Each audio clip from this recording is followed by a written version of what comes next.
Our final event of today's conference is the 2025 7 to Save announcement.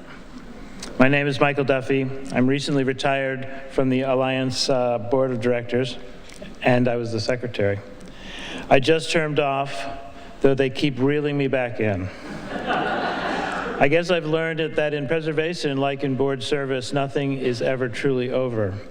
And as I like to say, finished is a very strong word. 7 to Save is central to the Preservation Alliance's work to rescue endangered places. Over the years, it's proven remarkably effective at drawing fresh attention and resources to irreplaceable landmark properties around the state. It also helps advance our bigger goals, spurring new investment in historic places, showcasing the many benefits of preservation, and strengthening preservation activity in communities across New Hampshire. The program highlights challenges we all know too well: unsympathetic planning policies, deferred maintenance, politicized projects, shifting demographics, and volunteer burnout. Add in the ripple effects of the pandemic, rising concerns about extreme weather, and a growing skills gap in the trades, and the hurdles only grow higher. But we also know that you, here today, are up to the task. Many past 7 to Save listees are now success stories, thanks to creative solutions, grassroots fundraising, inspired volunteerism, political will, statewide investment, and of course, the dedication of the Preservation Alliance staff. Before we reveal this year's list, I want to thank this year's 7 to Save committee. I had the honor of serving alongside Laura Black from the Division of Historical Resources, Nancy Spencer-Smith from Wakefield, and Verity Boyer from Exeter. Thank you for your careful consideration and thoughtful review of the many nominations received this year. I also want to thank our sponsors, businesses that care deeply about our mission and about the success of your projects. Please join me in applauding them.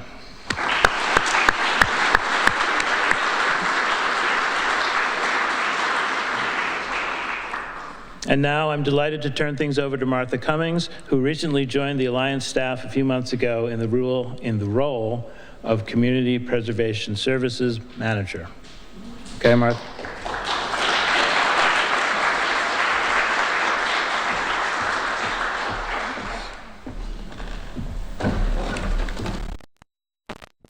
Let's give one more round of applause for our sponsors today.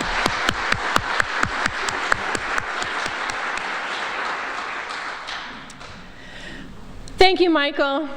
I'm so pleased to be a part of the Alliance and with you all here today, at the Preservation Conference on October 2nd. I say that, October 2nd, because it's a special day for preservation, and for me personally. Exactly 1 year ago today, I set off on a walk of nearly 500 miles across Spain on the Camino de Santiago de Compostela.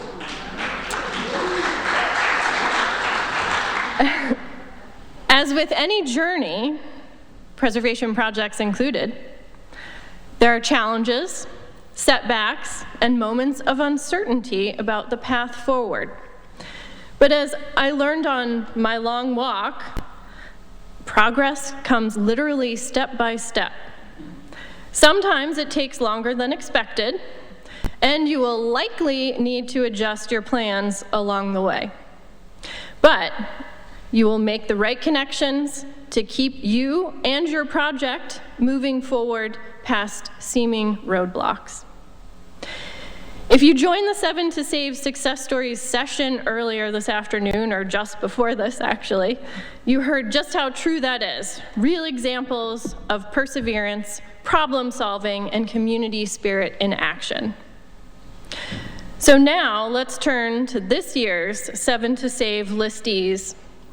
The lessons, strategies, and inspiration we've shared throughout the day today, especially from those past success stories, will guide us as we think about how to support the newest members of this preservation family. So we're going to be showing short videos for each site, created by our talented colleague, Becky Howland. And after each video, I'll ask representatives who are here today, if they are here, to stand and be recognized so that you all can welcome them and talk with them during the reception. So, our journey today will take us nearly 350 miles around New Hampshire to each site.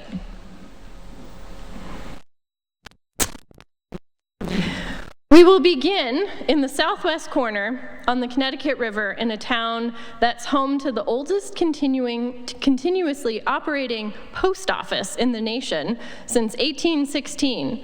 This town also happens to hold New Hampshire's first legal distillery license, and we are going to Hinsdale.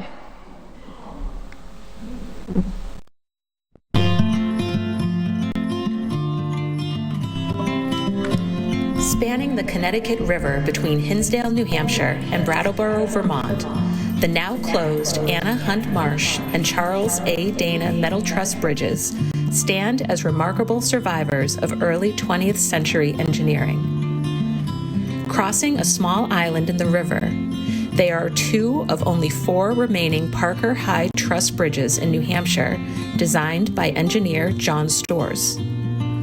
Altogether, only 45 metal truss bridges still exist in the entire state today, as compared to 92 statewide that were recorded in 1980. The bridges tell a powerful story of engineering achievement. John Storrs, who founded the firm Storrs & Storrs in Concord in 1905 with his son Edward, went on to design more bridges in New Hampshire than anyone else, according to historian James Garvin. By the time he retired in 1933, his work had transformed river crossings across the state. The Charles A. Dana Bridge, built in 1926 by Boston Bridge Works and designed by Storrs & Storrs, stretches 297 feet from Hinsdale to the island. It is the 3rd longest and 2nd oldest of its type in New Hampshire, an outstanding example of the Parker Truss design, perfectly suited to long spans and riveted steel connections. The Anna Hunt Marsh Bridge, built 6 years earlier in 1920, connects the island to Brattleboro. Designed by Storrs & Storrs and constructed by the United Construction Company of Albany, New York, and the American Bridge Company of Elmira, New York, its 339-foot span makes it the longest and the oldest of the 4 surviving Storrs-designed Parker trusses. Now more than a century old, the 2 bridges have been closed to automobile traffic with the opening of the Route 119 span, completed in 2024 after 3 decades of discussion and planning. Although Brattleboro and Hinsdale originally agreed to rehabilitate the bridges for public use, the Hinsdale Select Board now favors demolishing them. The challenges are large for this small town of 4,000 people. Nuisance activity on the island, capital and operating costs, and differences of perspectives between the New Hampshire and Vermont communities. Yet, these bridges are more than just aging infrastructure. They are part of a proposed greenway that would connect trails all the way to Mount Monadnock. Advocates see this as a win-win for preserving these rare resources while also supporting community and economic development in Hinsdale.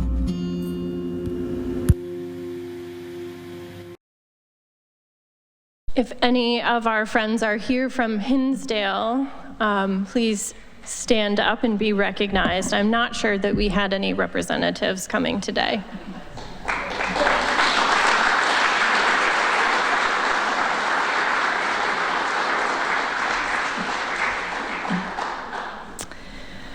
All right, heading north, we stop in a town that knows the meaning of resilience. After devastating floods in 2005, the Alstead community pulled together and rebuilt the town. It's also the home of a tall, blue-eyed local celebrity, Rusty the Mammoth, a 12-foot sculpture who never fails to turn heads. So in Alstead is the Ware family house.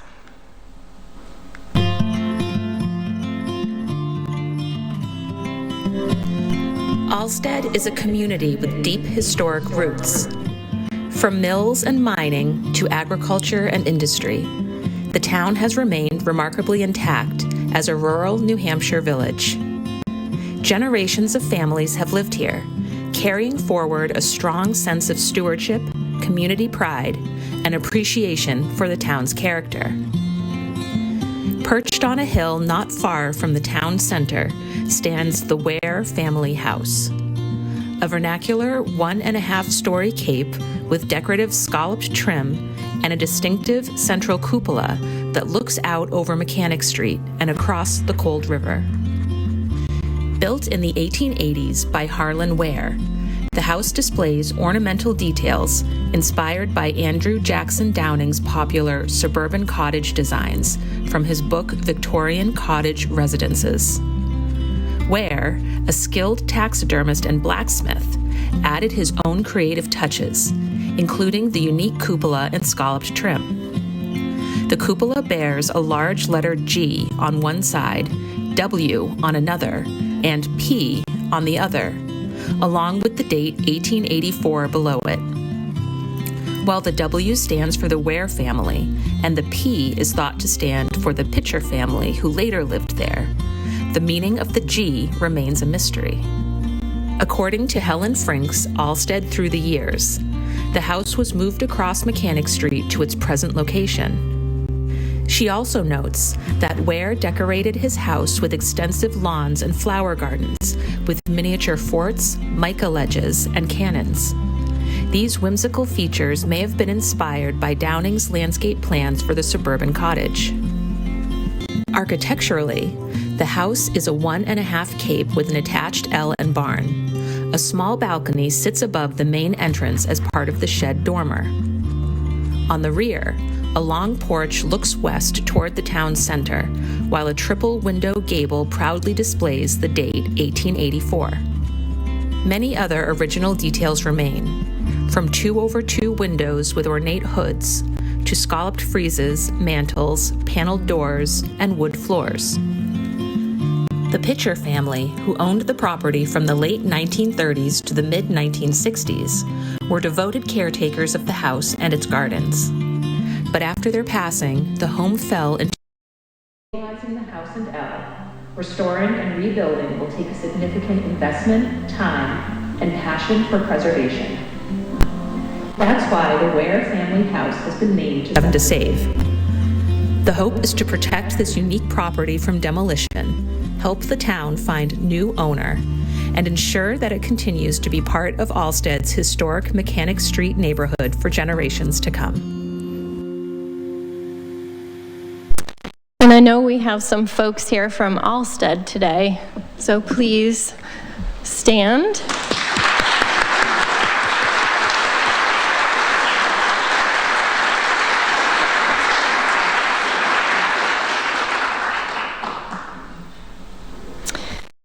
Continuing north into the White Mountains, we arrive in the youngest town in New Hampshire, incorporated only in 1962. Each June, it bursts into bloom with fields of lupins, making it the Instagram capital of the North Country. So our next stop is Sugar Hill.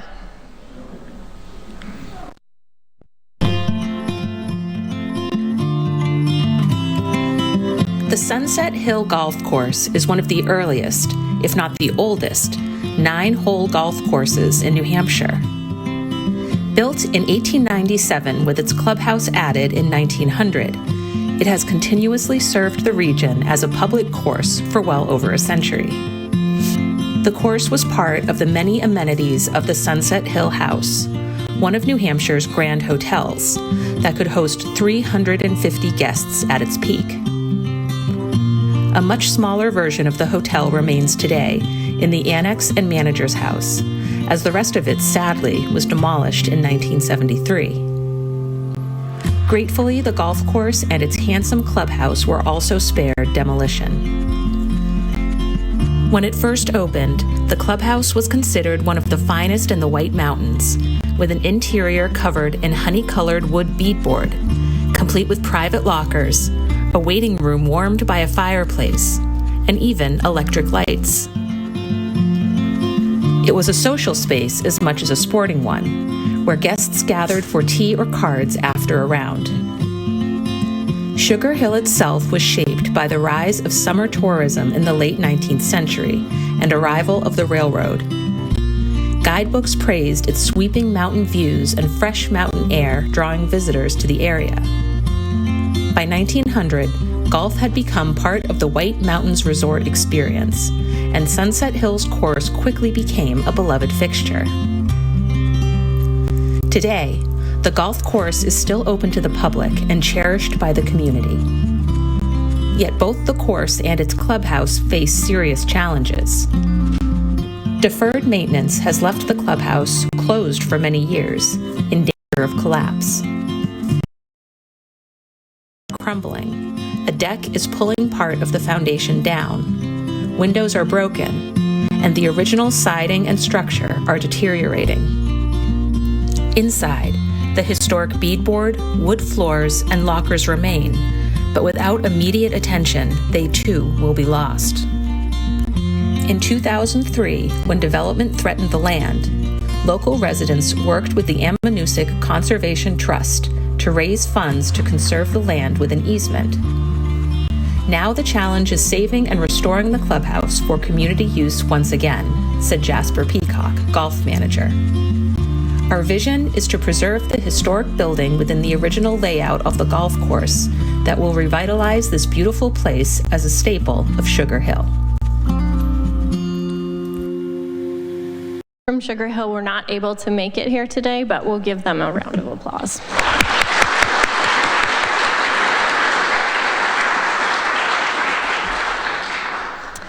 So our next stop is the boyhood home of poet Robert Frost, who found inspiration in its rugged landscapes, Franconia. Of course, Franconia Notch was also home to the Old Man in the Mountain.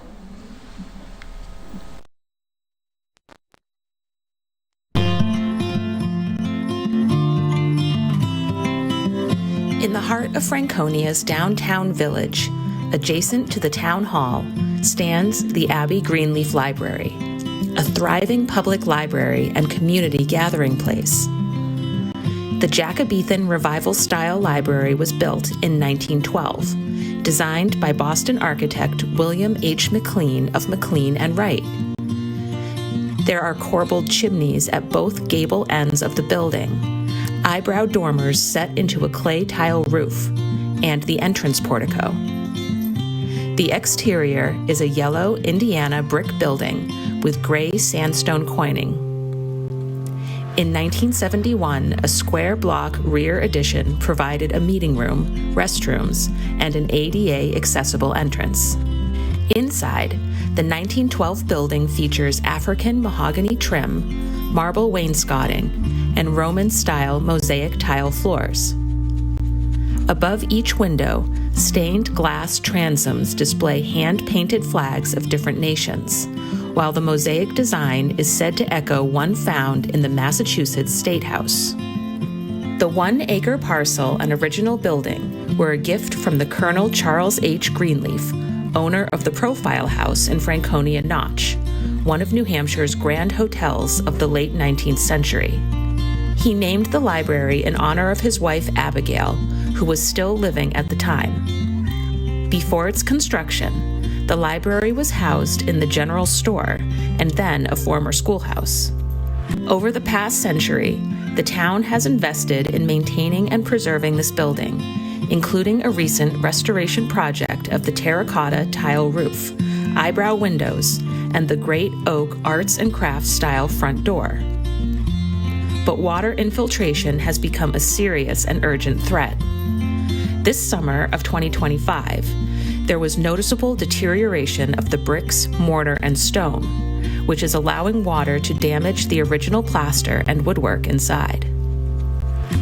Listed on both the National Register and the New Hampshire State Register of Historic Places, the Abbey Greenleaf Library is a landmark worth saving.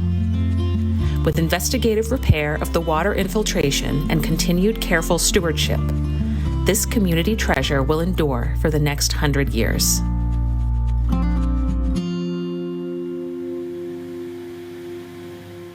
Greenleaf.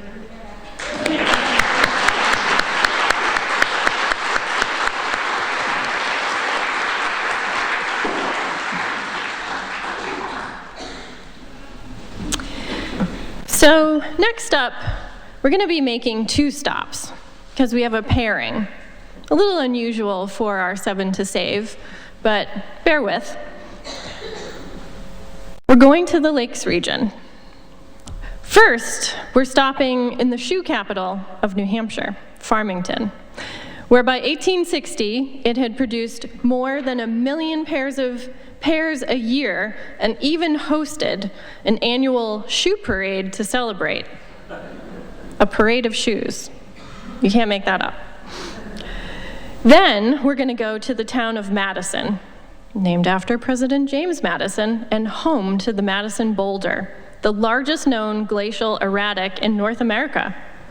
It's bigger than a house and weighs about as much as 90,000 school children. Interesting. Though thankfully, no one has actually tried to put them all on top of it at once.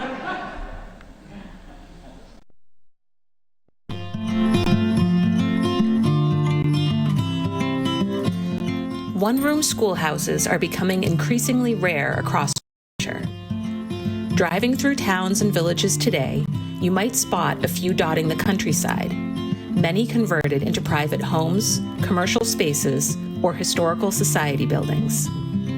It's hard to imagine that there were once dozens of them, sometimes 8, 10, or more one-room schoolhouses in a single town. This listing highlights a pair of historic schoolhouses in the Lakes region, the 2-room School Street School in Farmington and the 1-room Madison Corner School. Both communities, located along Route 16, share a commitment to saving these irreplaceable landmarks. Farmington was once a booming industrial town. With the arrival of the railroad in the mid-19th century, the shoe industry thrived, and by 1919, Farmington was the largest shoe manufacturing town in New Hampshire. The School Street School, built in 1859, is the only surviving schoolhouse still owned by the school district. Nearly all others were lost to fire, demolition, or heavy renovation.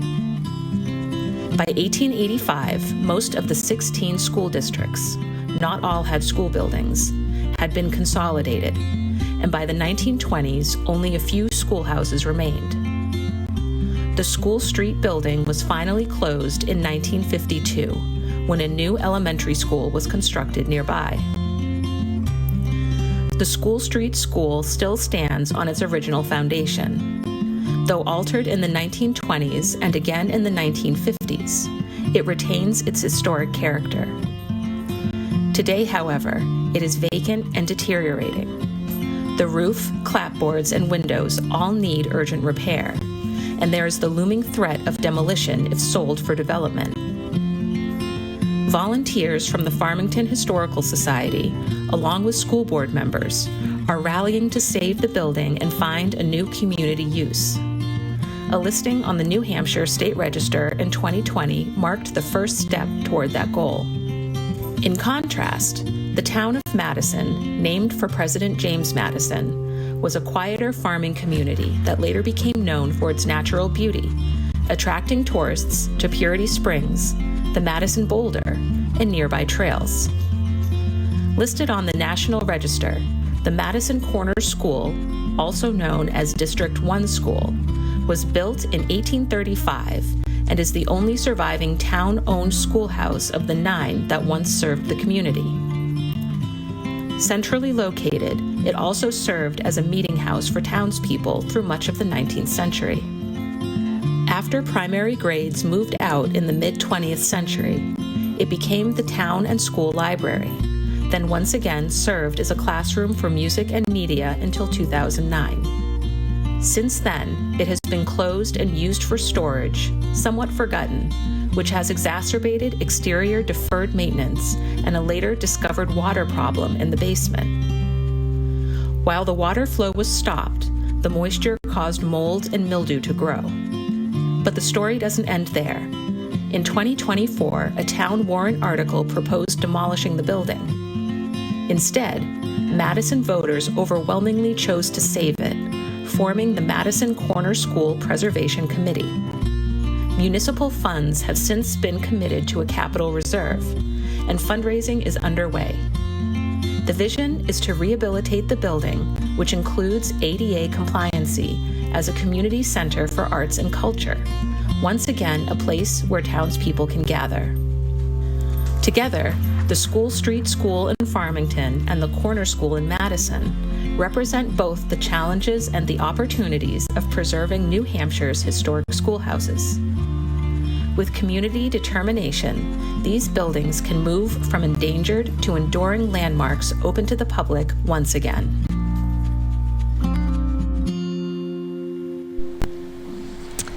I know we have the Madison Corner School folks here, but I don't believe that the Farmington folks are here, so if you'd like to stand up.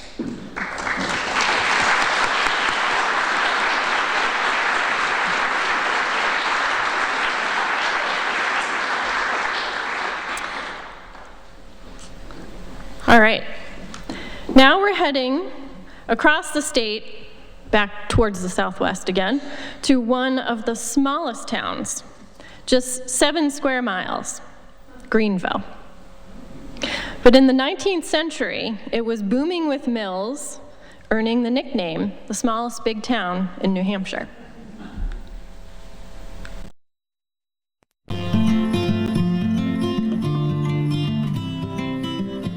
Greenville is one of New Hampshire's smallest towns.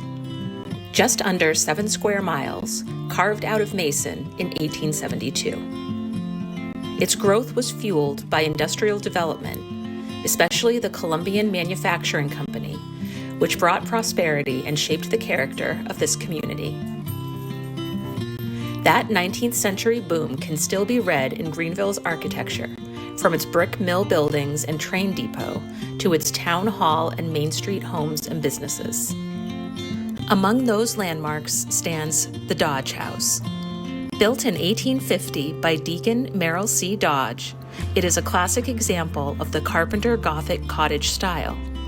Popularized by Alexander Jackson Davis and Andrew Jackson Downing in their influential pattern books, this style spread across the country, and the Dodge House remains one of Greenville's most distinctive examples. The house retains much of its original fabric: decorative verge board, pointed lancet windows with their original sashes, and board and batten siding, plus a small barn at the rear of the property. Beyond its architectural value, the Dodge House has long been a social and economic anchor on Main Street, housing both commercial storefronts and residences. Its unique design and prominent location make it one of Greenville's most recognizable landmarks. But today, the Dodge House is at risk.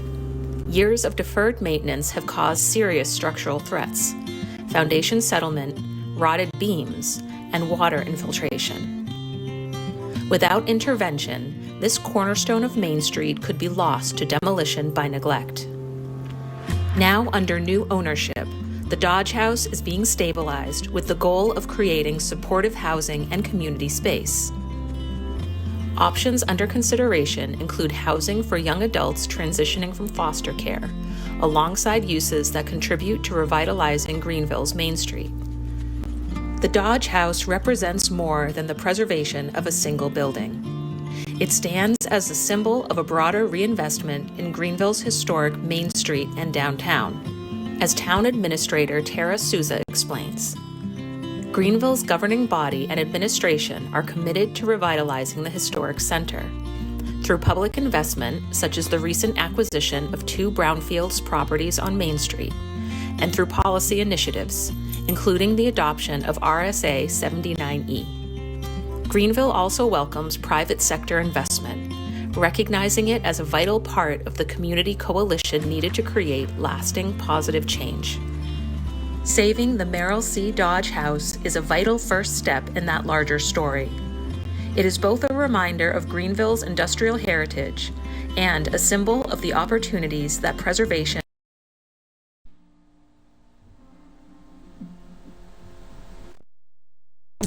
And I know we have some representatives from the Dodge House and Greenville here today. If you could please stand up.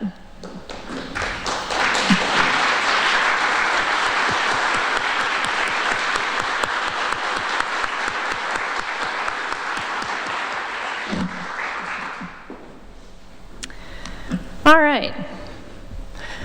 We are going to circle back almost to our starting place, and we're going to stop in Swansea, known for its 6 covered bridges, more than almost any other in New Hampshire.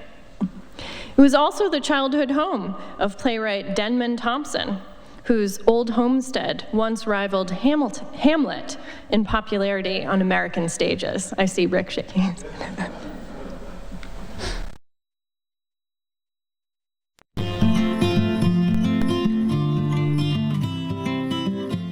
In the heart of Swansea stands the Goldenrod Grange, number 114, a National Register listed building that has been at the center of community life for more than a century.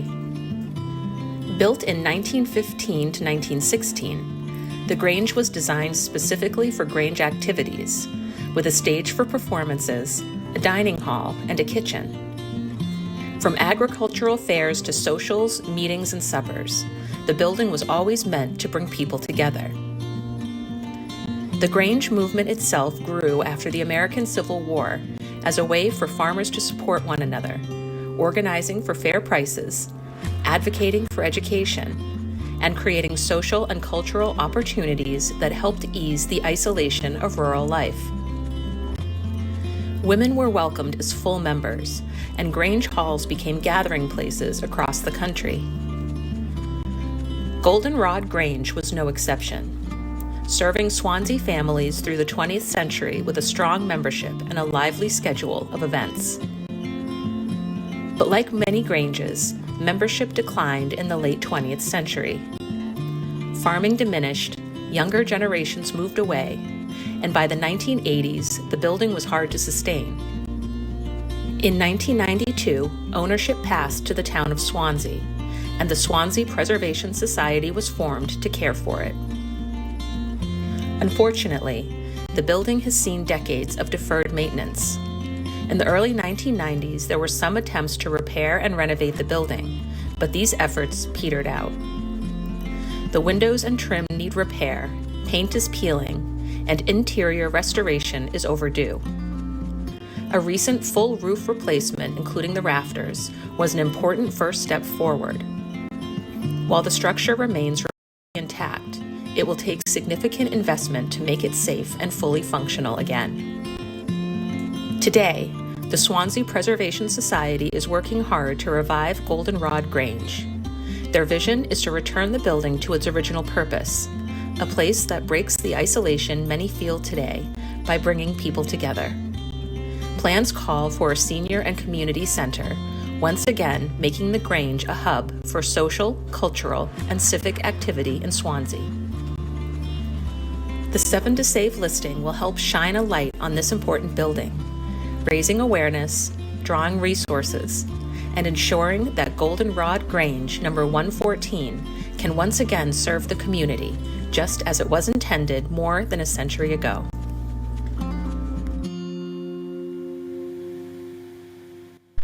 And I know we have some folks here from the Goldenrod Grange. Could you please stand up?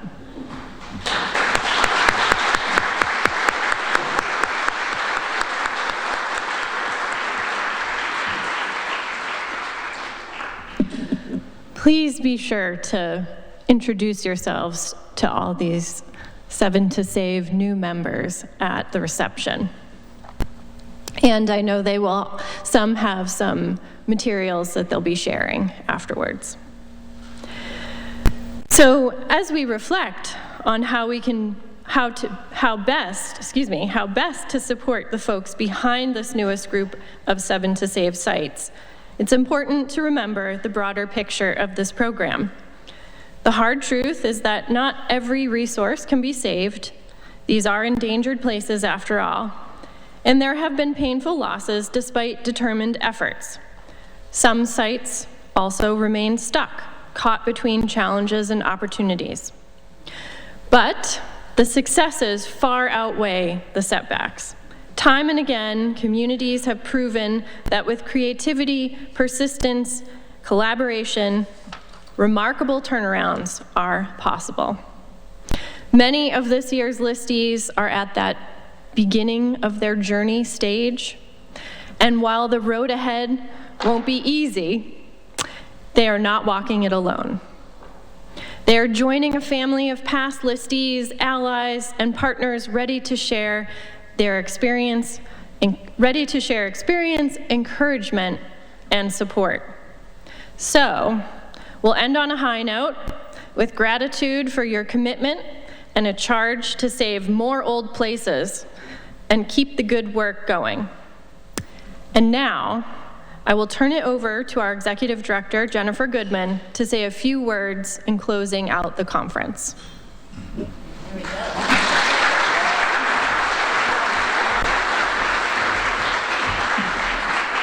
Thank you, Martha. I want to thank the nominators to 7 to Save, the selection committee, Martha for doing a great job managing this program, and to Maggie Steer and Andrew Cushing, who came before her to set the course for this important work that we do in collaboration with all of you. I guess for those of you who have watched the program over the years, I just wanted to note, I think, again, this year we have a remarkable set of community landmarks we can't imagine our communities without. Libraries, bridges, schoolhouses, things like that. Just also wanted to note we had more old houses being nominated than ever before.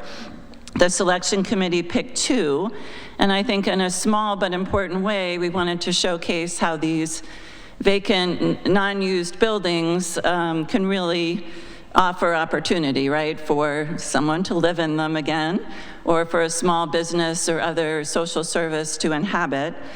Important not only for those great architectural landmarks, but also, of course, as a boost to the communities where they stand. So just important themes, I think, for us going forward. We have a list of the current 7 to Save out back, a registration for you to take with you. And I also just wanted to note that the videos, the descriptions will be on our website tonight, or definitely tomorrow, and invite you not only, as Martha said, to chat with the listee representatives during the reception, but reach out to the Preservation Alliance if you want to make additional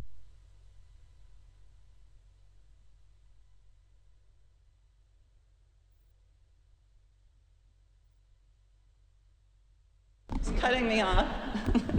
Thanks, Martha. So this also is the end of our day together. So I just wanted to close by saying, on behalf of our staff team, our board team, wanted to thank the incredible presenters that shared their information with you today, sponsors, organizational partners, our hosts here in Exeter, ongoing supporters, and really every one of you participants for the energy and ideas that you brought to this gathering, and of course for the very important work that you're doing across the state.